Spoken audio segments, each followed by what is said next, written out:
आज supreme court में एक दर्दनाक वाकया हुआ, असंवैधानिक वाकया हुआ।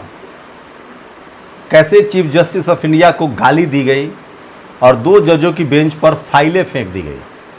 कौन है शख्स और क्यों उसने चीफ जस्टिस ऑफ इंडिया को गाली दी, क्यों उसके ऊपर फाइलें फेंक दी गई? सुप्रीम कोर्ट का मामला है, 2 जजों की बेंच का जो आप तस्वीरें देख रहे हैं। और बाद में जजों ने क्या कहा, क्या है पूरा मामला, इस वीडियो को अंत तक देखिएगा, मैं बताऊंगा। लेकिन सबसे पहले बात आज चंद्रशेखर की। आज दिन भर चंद्रशेखर आज़ाद छाए रहे हैं। वो मेरठ गए, उस मेरठ में जहां एसएसपी पांडे ने कल 3-4 युवाओं को थप्पड़ मारे थे और पुलिस वैन में घुसकर रवि गौतम को मारा था। पांडे ने लगातार गालियां भी दी थी, जो कि कैमरे पर रिकॉर्ड है। आज चंद्रशेखर आज़ाद पूरे अपने समर्थकों के साथ मेरठ गए। सुबह सुबह मायावती जी ने भी प्रेस कॉन्फ्रेंस किया था। उन्होंने कहा था कि बहुजन समाज को मास्टर की मतलब सत्ता की चाबी हाथ में लेनी चाहिए। सड़कों पर उतरने से आपको न्याय नहीं मिलेगा। आपको संवैधानिक दायरे में रहकर supreme court, lower court, high court, supreme court जाना चाहिए। इस पर चंद्रशेखर आज़ाद ने भी बड़ा करारा जवाब दिया है। जैसे बहन जी ने कहा कि कुछ नेता घड़ियाली आंसू बहाते हैं, चंद्रशेखर आज़ाद ने कहा कि मैं उनका बहुत सम्मान करता हूं, लेकिन आगे जो कहा वो भी बताऊंगा। तो ये 2 बड़ी खबरें हैं जो सबसे ज़्यादा वायरल है। नमस्कार, मैं शंभू कुमार सिंह और आप देख रहे हैं नेशनल दस्तक।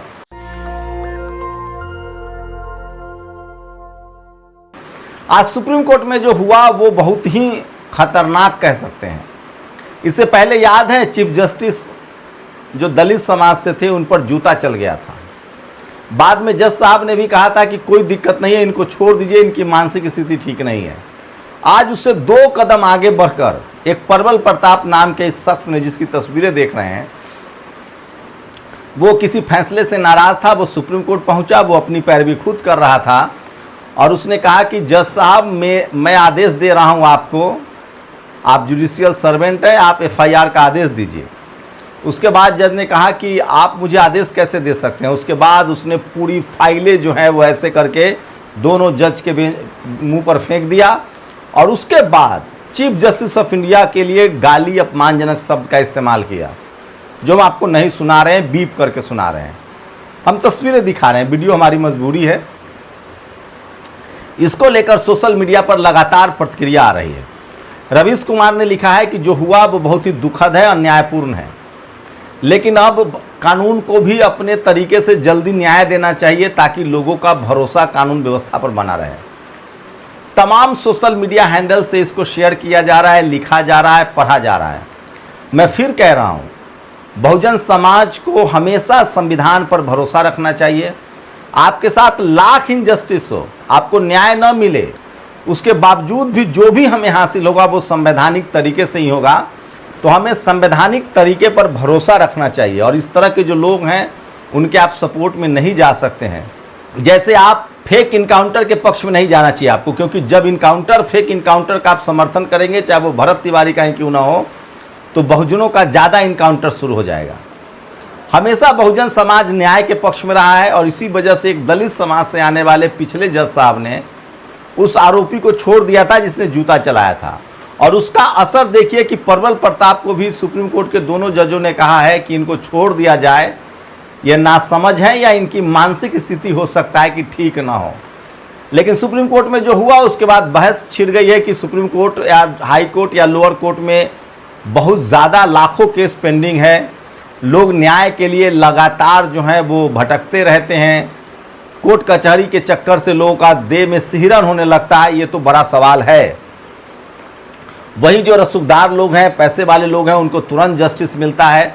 इस पर एक बहस तो छिड़ गई है, लेकिन मैं फिर कह रहा हूं, इन तमाम बहसों के बावजूद जो कोर्ट में ये जो फाइलें फेंकी गई है और जज साहब को जो गाली दी गई है, इस पर आपकी क्या प्रतिक्रिया है? मेरे हिसाब से असंवैधानिक है और किसी भी असंवैधानिक चीज़ को आपको तरजीह नहीं देनी चाहिए।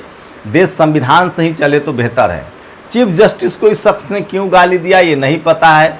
हाल के दिनों में चीफ जस्टिस कुछ अपने बयानों से ज़रूर विवादित रहे हैं, चाहे उन्होंने कॉकरोच कहा हो युवाओं को, तो ये एक बड़ा मसला है। लेकिन उस कॉकरोच वाले बयान से इसका कोई संबंध नहीं है। लेकिन आज सुप्रीम कोर्ट में जो हुआ उससे पूरा देश सन्न है, पूरी देश को पता चल गया है कि इस तरह से गाली दी गई चीफ जस्टिस ऑफ इंडिया को, फाइलें फेंकी गई और वो शख्स कितना फ्रस्ट्रेशन में था। वहीं दूसरी तरफ आज चंद्रशेखर आज़ाद मेरठ पहुंचे, ये पुलिस की छावनी देखिए, लेकिन उनके समर्थक पहुंचे वहाँ। कहा जा रहा है कि उनको गेस्ट हाउस में पीड़ित परिवार से मुलाकात भी करवाया गया है। मेरठ में ही सोचिए, एक दिन पहले रवि गौतम को जिस तरह से थप्पड़ मारा गया था, वो भी वैन में, पुलिस वैन में 3-4 और थप्पड़ों को एसएसपी अविनाश पांडे ने मारा था। उसके बाद पूरे सोशल मीडिया पर उनके ऊपर कार्रवाई की बात हो रही थी। एनएचआरसी में जो लेटर लिखा गया था उस पर भी संज्ञान लिया गया है। एनएचआरसी ने, नेशनल ह्यूमन राइट्स कमीशन ने डीजीपी से जवाब मांगा है। आज सुबह बीएसपी सुप्रीमो मायावती जी ने प्रेस कॉन्फ्रेंस करके कहा कि बहुजन समाज को इस तरह से सड़कों पर नहीं उतरना चाहिए, उनको संविधान के रास्ते, lower court, high court, supreme court का रास्ता अपनाना चाहिए और सत्ता की चाबी मास्टर की अपने हाथ में जब तक नहीं आएगा तब तक उनको न्याय नहीं मिल पाएगा। उनकी बातों में दम था। उसके बाद चंद्रशेखर आज़ाद ने भी एक जवाब दिया, कहा कि हम लोग घड़ियाली आंसू बहाते हैं तो सबको बहाना चाहिए। आखिर lower court, high court, supreme court में 10 साल लगते हैं, उसके बाद भी न्याय नहीं मिलता है, तो हमारा संवैधानिक अधिकार है सड़कों पर धरना प्रदर्शन करना, हमें इस रास्ते को भी अपनाना पड़ेगा, ये चंद्रशेखर आज़ाद ने कहा है। तो आज उन्होंने खुलकर कहा कि मैं उनका बहुत सम्मान करता हूं, लेकिन मुझे लगता है कि बहुजन समाज को संवैधानिक तरीके से सड़क पर भी अपना प्रदर्शन करना चाहिए। इसको लेकर आप लोग की क्या प्रतिक्रिया है, वो प्रतिक्रिया दे सकते हैं। तो ये सबसे बड़ी खबर थी आज की जो मैं आपको बता रहा हूं। सुप्रीम कोर्ट में जिस तरह का ये बड़ा मामला सामने आया है, पूरा देश स्तब्ध है और सुप्रीम कोर्ट के कामों को लेकर लगातार सोशल मीडिया पर बहस हो रही है। हाई कोर्ट, सुप्रीम कोर्ट हो या लोअर कोर्ट हो, लाखों केस पेंडिंग है। क्या ये फ्रस्ट्रेशन की वजह से है या वो शख्स मानसिक रूप से जो है वो अस्वस्थ है? फिलहाल सुप्रीम कोर्ट के दोनों जजों ने बड़ा दिल दिखाते हुए उस शख्स को पूरी तरह से बरी कर दिया है। वहीं आपको बता दें कि इसी तरह से ये नज़ीर कब बनी, पिछली बार जब चीफ जस्टिस पर जो दलित समाज से आते हैं उन पर जूता चलाया गया था, तो उन्होंने कहा था कि कोई बड़ी बात नहीं है, वो शख्स मानसिक रूप से अस्वस्थ होगा, और उन्होंने कोई संज्ञान नहीं लिया था और माफ़ कर दिया था। तो इस बार भी इस शख्स को माफ़ कर दिया गया है। ये बात तो है कि इससे सुप्रीम कोर्ट की क्रेडिबिलिटी, विश्वसनीयता बढ़ेगी, क्योंकि बुद्ध का रास्ता है, अहिंसा जो है वो सबसे बेहतर रास्ता है और माफ़ कर देना वो सबसे और बेहतर रास्ता है। लेकिन लोग ये सवाल उठा रहे हैं कि आखिर लोग फ्रस्ट्रेट क्यों हो रहे हैं, लंबे लंबे समय तक इस तरह की कार्रवाई हो रही है। वही एक और फैसला है, सोचिए यूपी में जिस तरह से एक शख्स ने छोटे बच्चे को पटक पटक के मार दिया था, लोअर कोर्ट ने उसको 41 दिनों में ही सज़ा सुना दी है। तो ये तमाम बड़ी खबरें हैं जो सोशल मीडिया पर वायरल है। सोशल मीडिया ही सच्चा मीडिया है, सोशल मीडिया ही बहुजन मीडिया है। तो ये तमाम बड़ी खबरें हैं, आप लोग अपनी प्रतिक्रिया जरूर दीजिए। लेकिन आज की सबसे जो बड़ी खबर है वो खबर है सुप्रीम कोर्ट में जिस तरह से फाइलें फेंकी गई और चीफ जस्टिस को गाली दी गई है, उसके बाद no action will be taken against the mister judicial servant, petitioner says, order by 2 जज बेंच। ये तस्वीरें जो हैं सोशल मीडिया पर वायरल है और तमाम लोग इस पर अपनी प्रतिक्रिया दे रहे हैं। प्रियंका भारती ने लिखा है, सुप्रीम कोर्ट में पूर्व चीफ जस्टिस पर जूता फेंका गया था और आज उच्चतम न्यायालय में गालियां सुनने को मिल रही है। ये देखना और सुनना एक नागरिक के तौर पर दुख देता है। आज का युवा कितना निराश और हताश है, ये इस वीडियो से साफ दिख रहा है। सुप्रीम कोर्ट में इलाहाबाद के वकील परवर प्रताप एक पुलिस अधिकारी के खिलाफ दायर मामले में अपना आपा खो बैठे और सीजीआई को गाली दे दी। हालांकि सीजीआई सूर्यकांत वहां मौजूद नहीं थे। जस्टिस केबी विश्वनाथ इस गाली गलौज पर निराश नहीं। उन्होंने कहा कि निराश और हताशा की वजह से पैदा हुआ गुस्सा है कि यह व्यक्ति बहुत परेशान है और उन्होंने कोई कार्रवाई न करने की बात कही है।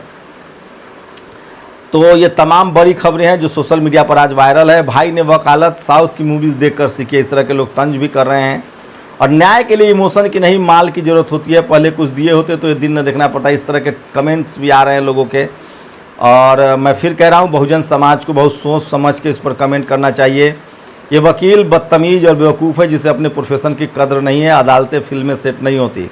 इस तरह के भी लोग लिखे। लोकतंत्र, राजेंद्र पाल गौतम ने लिखा है, लोकतंत्र में न्याय की आवाज़ को कैद नहीं किया जा सकता। मृतका ललिता गौतम के परिजनों से मिलने जा रहे कांग्रेस प्रतिनिधिमंडल के अधिकांश सदस्यों को देर रात से ही उनके घरों में हाउस अरेस्ट कर लिया गया है। तो वो मामला चंद्रशेखर आज़ाद किसी तरह से मिलने में सफल हुए हैं।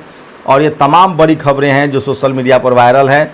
और सोशल मीडिया ही सच्चा मीडिया है, सोशल मीडिया ही बहुजन मीडिया है।